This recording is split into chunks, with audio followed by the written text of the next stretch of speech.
பல வருஷங்களுக்கு முன்னாடி திருமணமான 3வது நாள் ஒரு பெண் கணவர் கூட சேர்ந்து அவங்க அம்மா வீட்டுக்கு வந்திருக்காங்க. அந்த நேரத்துல அந்த பெண்ணோட தோழிகளை பாக்குறதுக்காக அந்த பெண் வயக்காட்டுக்குள்ள நடந்து போகும்போது அவங்கள அறியாம கால்ல போட்டிருந்த கொலுசு அவுந்து கீழே விழுந்திருக்கு. இந்த விஷயம் நடந்து சில நிமிடங்களுக்கு அப்புறம் தோழிகள் கூட பேசிக்கிட்டு இருக்கும் போது கால்ல கொலுசு இல்லாததை உணர்ந்த அந்த பெண் வந்த பாதை முழுவதும் தேடியும் கிடைக்காததுனால கொலுசு இல்லாம வீட்டுக்கு போனா எங்க அம்மா அப்பாவும் கணவரும் என்ன திட்டுவாங்க, எனக்கு பயமா இருக்குன்னு சொல்லி எழுதிருக்காங்க. இந்த விஷயத்த வயல்ல இருந்த ஒரு பாட்டி கவனிச்சு அந்த பெண்ணை நோக்கி வந்து அரிசியும் வெல்லமும் வச்சு நம்ம எல்லையில இருக்க அரைக்காசு அம்மனை போய் கும்பிட்டுட்டு வா, நீ இழந்தது கிடைக்கும்னு சொல்லிட்டாங்களாம். உடனே அந்த பெண்ணும் போய் பாட்டி சொன்னதை செஞ்சுட்டு வர வழியிலேயே கொலுசு கண்டெடுத்திருக்காங்க.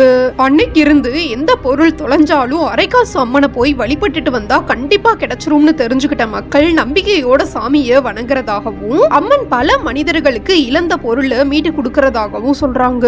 இந்த அரைக்காசு அம்மன் கோவில் சென்னை ரத்தினமங்கலத்துல இருக்கு.